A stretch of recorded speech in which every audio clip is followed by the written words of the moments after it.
Hi there everyone, I'm Vasya. I'm 19 years old and a representative of the so-called golden youth. My story isn't sad or tragic, but I really want to tell it, and how people like me live. I think you might find it interesting.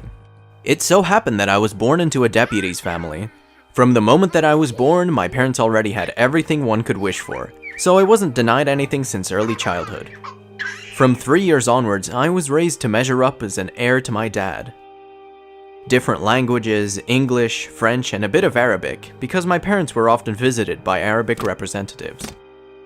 I had regular lessons in horseback riding, tennis, the arts. Basically, I had no time to rest. I always needed to fit my role, especially during various meetings where my mom took me regularly. From time to time, my high school friends and I were able to escape from the strict supervision and ran into nighttime Moscow to hang out in clubs. Of course, it was hard for us to pass as 18, but money does wonders. I wasn't as interested in drinking as much as I was in girls above 20. And they didn't mind our age, so I had no problem getting a girl I liked through cocktails and a chance at a ride in a sports car. They were so eager sometimes that it even made me uncomfortable. Then I understood just how much people are ready to throw away their dignity and honor for money, not always thinking about the consequences. Usually my day went like this: school lessons in the morning, other lessons after lunch, and in the evening surrounded by bright neon colors. But eventually my dad found out what his only son was up to. Honestly, it's my fault. I wanted to show off in front of my friends and took my dad's Land Cruiser when he was on a work trip to Italy. The day was wet and snowy, and when we were riding at night it turned into pure ice and I wasn't ready for it. So we drifted and hit a guardrail.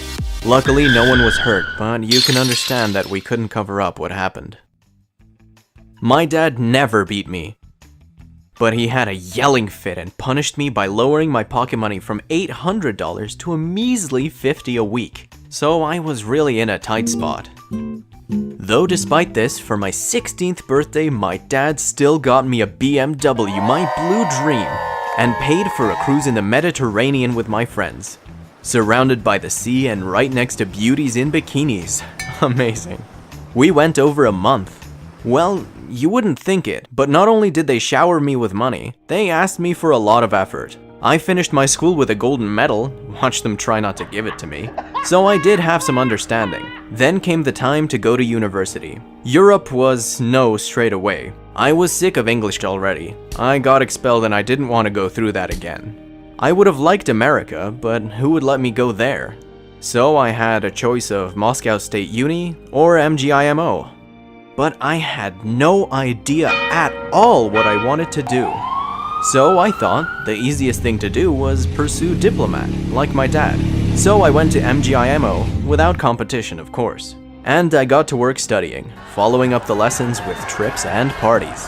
At some point during one of the parties, I got to know a classmate, and changed a lot after that. Alex was a working class kid, half-orphan, and all around a really smart guy, who really worked hard to get into the uni. He obviously had barely any money, so sometimes I let him borrow it or often just gave it to him. Once I convinced him to let me guest over at his place. I was arrogant, so let me say this. I found myself in the middle of nowhere, somewhere in the Moscow outskirts, and it opened my eyes. Before I could only see this level of poverty on TV, but here I saw with my own eyes and was shocked by how so many people live like that. I started thinking then, why is the world like this and not otherwise? If I sold my BMW and gave it to Alex's family, they would be able to live comfortably with that money for a good decade or two.